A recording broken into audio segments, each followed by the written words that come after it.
I hope you all are well, doing well, getting close to spring break. Hey, that's something to look forward to. And I'm looking forward to baseball season starting. So, okay, so we'll go ahead and get started with today's call. I hope this Monday is going well for you. Okay, if you have tried to renew your UEI, which is your former DUNS number, and are having some trouble, we did get a little bit of information, and I'm going to share that with you. So when you go in to renew your UEI for NSLP, or those of you that are on CACFP, which is the at-risk, which is the third meal, or whatever else they call it, because it's really the at-risk supper program. But when you go in there and you're registered as, Shauna, if you're on the call, I'm going to use Oklahoma City as an example. And you're registered in sam.gov as Oklahoma City Public Schools. That is exactly how you should renew it. Don't try to change that. Some of you are enrolled or registered, not enrolled, registered as maybe independent school district number 5. And you don't like that, and you want to be Oklahoma City Public Schools. Do not do that when you are doing your UEI renewal. Do it after you've gotten your renewal done. If you do change the name of your entity or your school district during the renewal, it is taking way much longer. And in some instances, you all are being asked for a deed to the building, from the school, from way back in 1907. Somebody called the other day, and that's a true date. So when you renew your UEI, you are able to make a point of contact change and a banking information change only with no problems. If you change anything other than that, you're gonna have someone just put in the chat, come into a nightmare. So do not change the name of your district when you're renewing. Also, this is happening to many of you. We cannot pay a claim if your UEI is expired. We can't override it. We cannot do it. Don't ask, please. We can't. The answer will be no. For us, because we pay you monthly, that UEI has to be up to date every month when we pay. You might be saying, but it's expired for my title programs, and some of you all may not know this. I don't know if there's any administrators on the call or not. It's expired for someone else, but they don't pay you monthly like we do. They might pay you one allocation twice a year. Well, the first one, it wasn't expired, and then you're able to get it in plenty of time to file your second one. With us, it's monthly. We have to have an unexpired or a non-expired UEI every month to pay your claim. Start the process sooner rather than later. Even though I'm told that if you don't change anything, it's quicker, it could still take a little more time. If they're behind, that might put you all behind. Just FYI, those are those little tips that we got last week that I felt like we needed to address. So that's what I can say with that. Yes, UEI is the new DUNS. Anybody that has a DUNS number currently, when you renew, you're going to get a UEI. It's not just a number anymore. It's a numbers, numeric, alpha and numeric. So alphabet and numbers, and it's like 12 to 14, maybe numbers, alpha, number, and number. I'm not exactly sure. Okay, I'm gonna need to close my email because that's distracting, sorry. Give me just 1 second, I'm sorry. Okay, I'm getting emails while I'm trying to do this, so I had to get out of that. Okay, so that's what I can tell you about UEI. Those are my tidbits of information. Okay, summer feeding trainings are going on now. If you're going to be new to summer feeding, that's D summer feeding, not SSO. This year, you will have to attend an in-person training. They started last week. We were able to have our first ones because the week prior to that, we had weather issues. We have one tomorrow on Valentine's Day here at the SDE. We have one, basically they're every Tuesday and Wednesday through February. And if we need to add a couple in March, we will do that. There is one currently in March. You can see on the slides, if you're able to see, March 1st is going to be in Tulsa, and you can go there. Again, if you're brand new this year, you will have to attend in person. If you're not, you can attend in person or you can do the online training. It's your choice. We don't really mind either way, whatever you all prefer. So the location in Tulsa is on the screen. It'll be at Union High School Grand Hall on 6636 South Mingo Road. So those are the ones that are coming. Last month, I think we did have the rates. Kendra, if you could advance for me, please. The rates came out, I think they came out like the same day we had the call last month.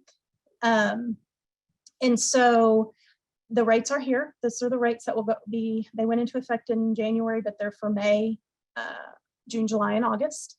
For summer feeding, here they are. So just FYI. Next slide, please.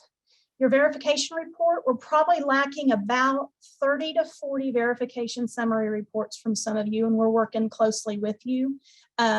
So you won't be able to do a November claim until that's submitted. And it's getting to the point where your November claim will be late. And we'll be talking about late claims at the little bit in a few more slides. So be sure, I know that Becky and Nikki and probably Karen and maybe even Rhonda may be reaching out to you to get these done, because we want these done so that you all can get your claims. And then once your verification report is approved, you'll be able to get your December claim in. So again, get these done. We're working with you to get them done. Equipment grants, Rhonda is still waiting for some of you to submit your assurances A and B, your invoices, your POs, sorry, that should be a capital O there. Get those to Rhonda. Her email is rhonda.stevenson@sde.ok.gov. And if you have any questions, her number's on there as well. Her direct line, 405-522-5159. So we are, just send those in as quickly as you can. And if you have questions, reach out to Rhonda. I probably should have taken this one off. You all did receive your supply chain assistance funds for round 3 on Tuesday, January 10th. As a reminder, those went into your state aid account, and those are child nutrition funds and should be coded as such. That code is 759. This is for non-processed or minimally processed foods. Think milk, fruits and vegetables, and remember Buy American as well. Procurement reviews, again, they're still ongoing. You might check your junk email or your spam email for an email from dwgcpa@dwgcpa.com. That's how they're sending the information requests. They then give you a secure link to upload those documents, and they review them and kind of go back and forth with emails. You might also receive correspondence from Dana Parker. She did retire from McAllister Public Schools on February 1st, and she's working with DWG on these procurement reviews. So you might end up getting an email from Dana too. And it would be a DWG email as well. Okay, PEBT. So the correction window for school year 2021 has closed.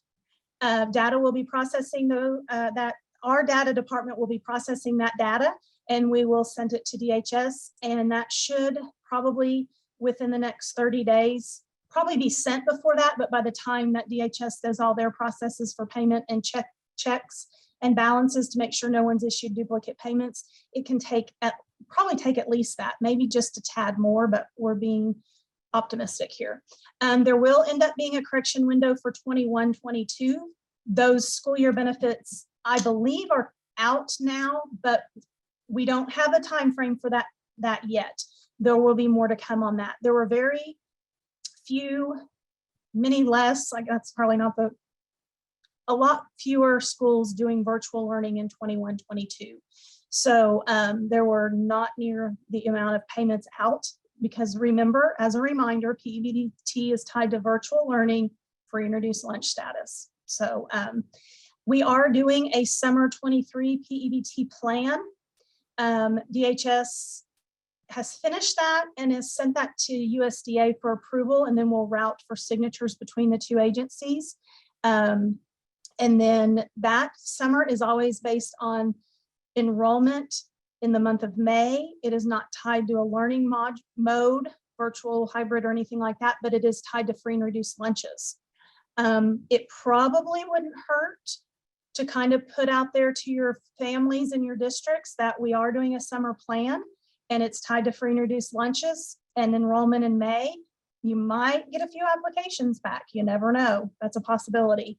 It's $120 this year. They lowered it flat rate from prior years. So there will not be a school year 22-23 plan, only summer.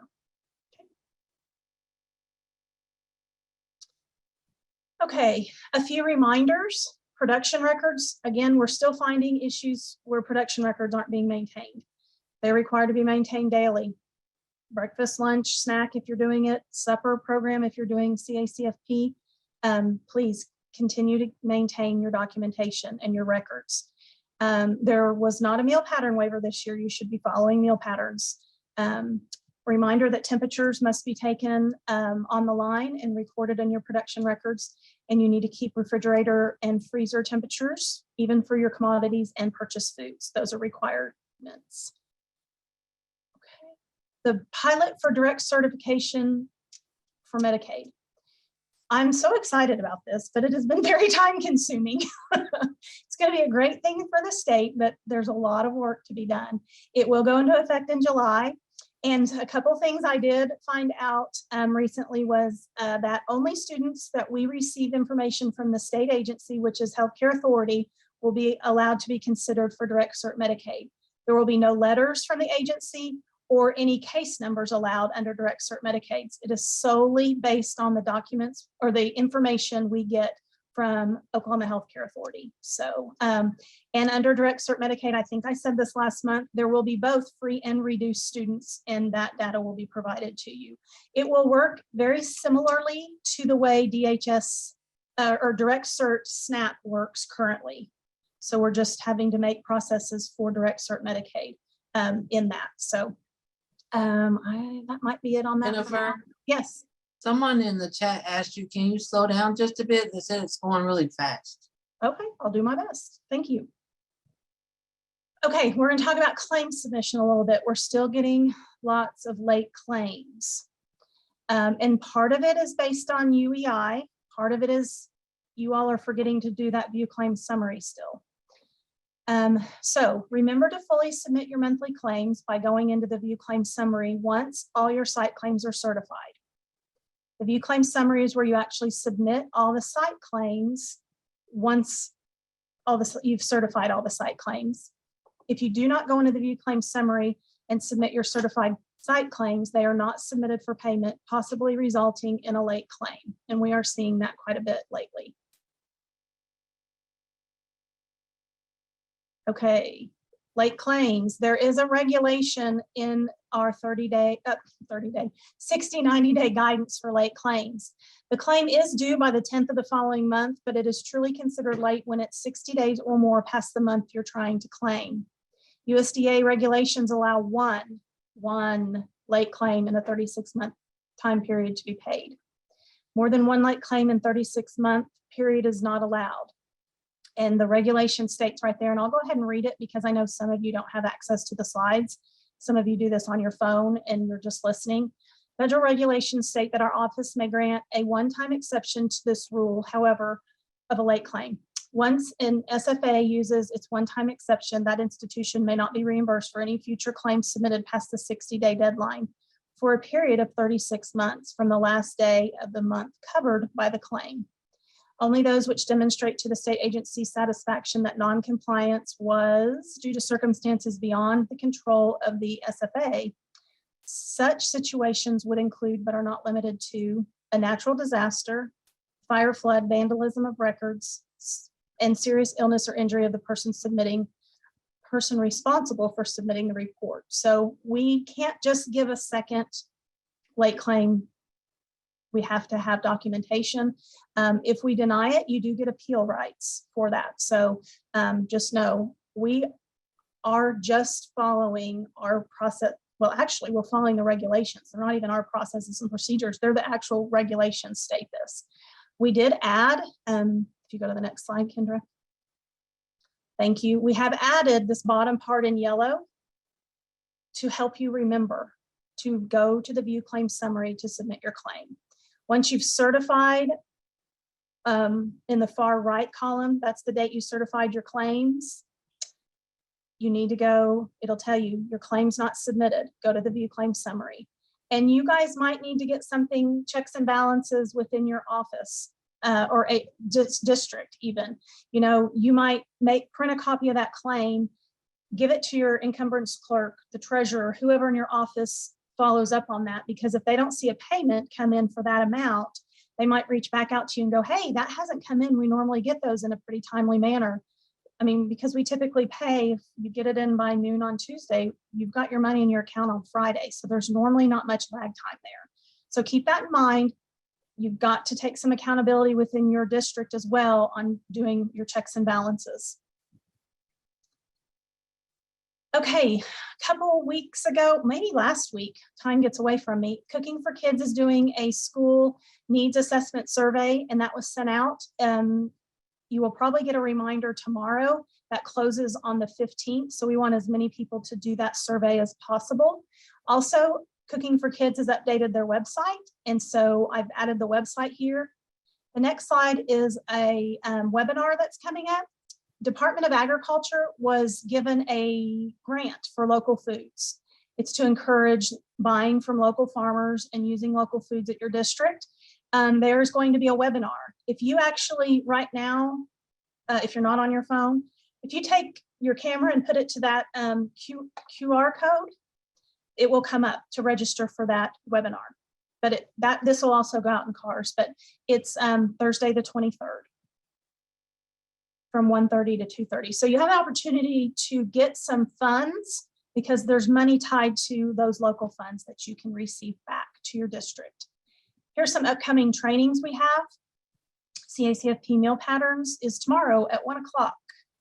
So if you're interested in maybe doing, Kendra, will you cover at risk at all there for supper meals? Yeah, well, and also if they, we cover if you do supper and you're doing the CACFP meal patterns, or if you have, people forget, if you have the pre-K and you're not commingled, right, you have to follow CACFP as well. Or if you do contract meals with the daycare center, you have to, with that contract, you have to serve them CACFP meals. So if you're interested in that, you can contact us and we'll get you signed up. Good point. And we are doing a walkthrough on February 15th, how to submit a claim in CARS.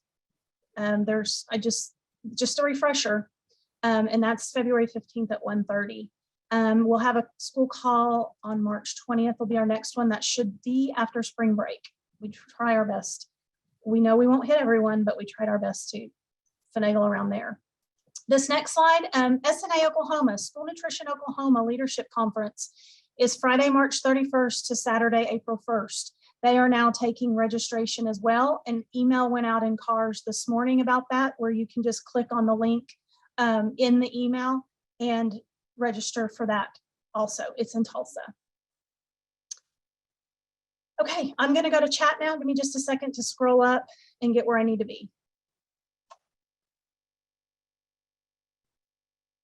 Okay, so yeah, we answered that. UEI is the new DUNS, so yes. So the website says I don't expire until March 17th, but the form I upload says it expires February 15th. Oh, the form you that must be a form you upload into sam.gov. I'm honestly, it might be an issue. I can't answer that for sure. We don't have anything to do with sam.gov or the renewal process. We're just passing along hopefully important information to you all about when you renew, just renew as you are already listed in the system and then go back later and do it. Yes, the PowerPoints are shared. And I think Kendra answered that a little bit further down. What is the difference between SSO and SFSP? Summer feeding is Well, SSO is a continuation of the National School Lunch School Breakfast Program. If you're going to do an enrichment program or a short summer school, sometimes it's just easier to continue on NSLP for those week or two that you do that and under National School Lunch, SSO. Summer feeding is, you can do that as well. You can just open up sites at your district. It doesn't have to be tied to any learning or tutoring or anything like that. It can be, but it doesn't have to be. And depending on where you're located, if you're in an area or your school district's 50% free or reduced, you can serve all meals to those kiddos free. You can do 2 main meals. You can do a main meal and a snack. But if you're new, you do have to attend training. And D. Houston, D, if you want to type your email and put your cell phone and office number in the chat so that people can reach out to you. D is over the summer feeding program. C. Tatum, you're brand new here. Well, welcome. We're happy to have you. Welcome to Child Nutrition. And how do you register for any of them, or is there the summer, or do you just need to know in general how to register? And if you want to go ahead and put your district name in the chat, we will have someone reach out to you and give you the links for all of that information. D, Krista, can you reach out to Krista about how to do online summer training? Okay, here's where Kendra answered about where the PowerPoint and the recording of the call are in CARS under other documents. And then there's a school call heading, and then they're in there. We do have to go through a protocol to make it closed caption, so it takes a couple days, but we always send an email out that says the call has been posted. Okay, so if you receive the non-expired number after the claims filing date, but within the 60 days, does that mean you will not go back and pay the claims for the month in which?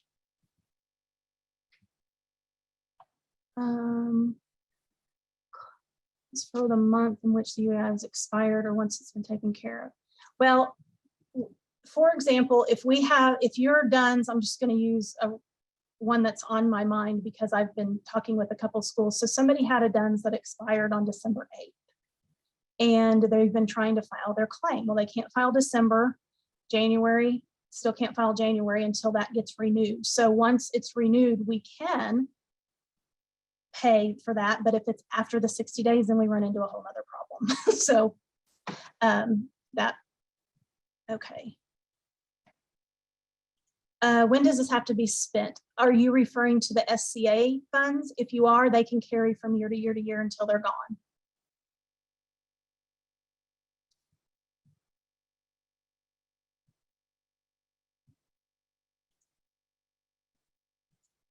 Shauna, I have not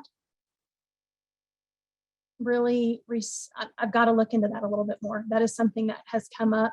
I've wondered myself, and I have a call this Thursday. We have a monthly call about direct cert Medicaid, and I know there's something on that, but I'm making a note right now.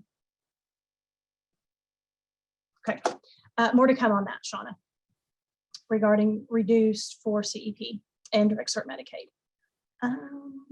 So on summer feeding with D, isn't there a Zoom class that we can attend to qualify? Right now, we don't have any Zoom scheduled for that. If you're an experienced sponsor, meaning you operate every year, you can do the online training. But if you're brand new, right now, we don't have any Zoom options. If your district was on SFSP for 22 and 21, you D answered that. Sorry, online training, otherwise you must attend in person. Thanks, Dee. With the PEBT, are you saying if someone does a form in April, it will go through for them to get summer benefits if they qualify? Yes, that is what I'm saying. That is correct. PEBT. So if you send something out now that if they fill out an application and they're approved as free or reduced and they're enrolled in your school in May and that application shows them free or reduced, they will get summer PEBT. Make sure they're in your student information system as free or reduced too. We're seeing that as a problem still. The data we get from the school districts is what's in the student information system as far as lunch status, not what's in your child nutrition side. You get an email after submitting a claim. Okay, great.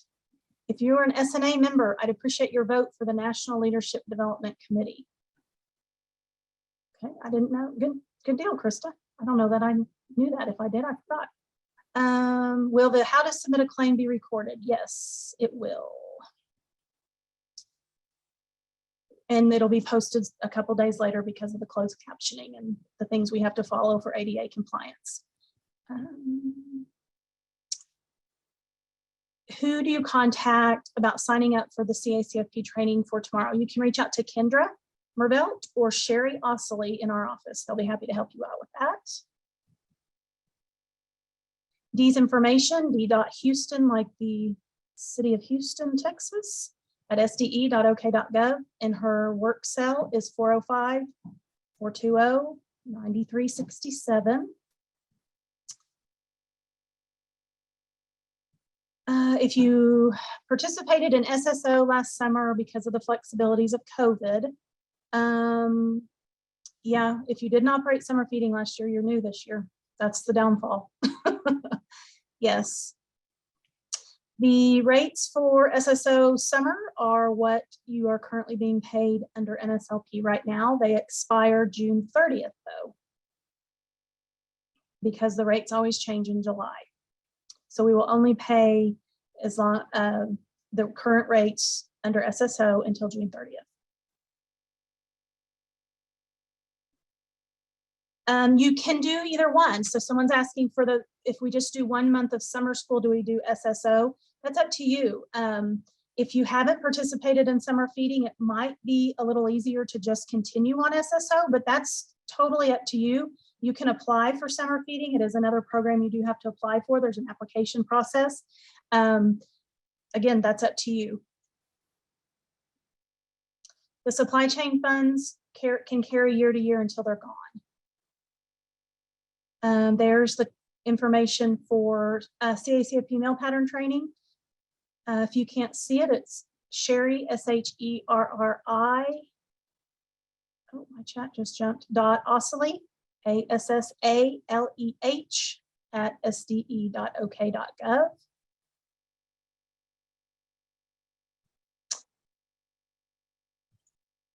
If the school district opted into the original supply chain assistance funds, which was, gosh, was it a year ago now? Maybe longer, I can't keep up. You would have gotten round 2 and round 3. You can reach out to me if you want to, Mary, that's fine. If you're a school district that is only serving kids enrolled in summer school and not open to the public, you must participate. Oh, good point, Dee, thank you. Must participate in SSO and not SFSP. I forget about that. That's why you're on the call, Dee. When do we start the application process for the SSO? We can get that opened up at any time going forward. We will set, there'll be a May 15th deadline to apply for SSO. Summer feeding application must be in by April 30th.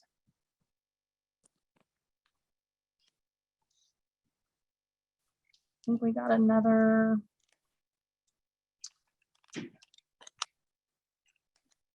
It is a slightly early to apply for SSO, but you know, we're getting close to the end of, well, we're mid-February, so something to be thinking about. Okay. Does anybody else have any questions?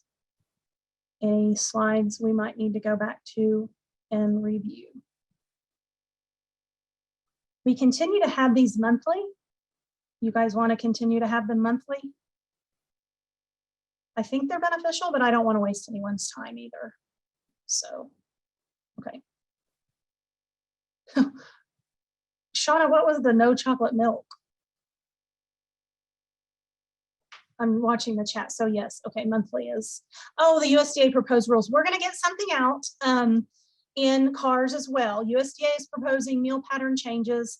They will not even begin until the 24-25 school year, and some of them will even be phased in after that. So they've packaged a nice little, I don't even want to say Q&A, but information on what the proposed is, what it means, and you can make public comment to them. So we will be getting those out to you all because we want you to have time to review them and get some public comment. And then it specifically tells you what to address in the public comment. So be on the lookout for that. I know we send a lot out in CARS, but we're just sending out very pertinent information to the program.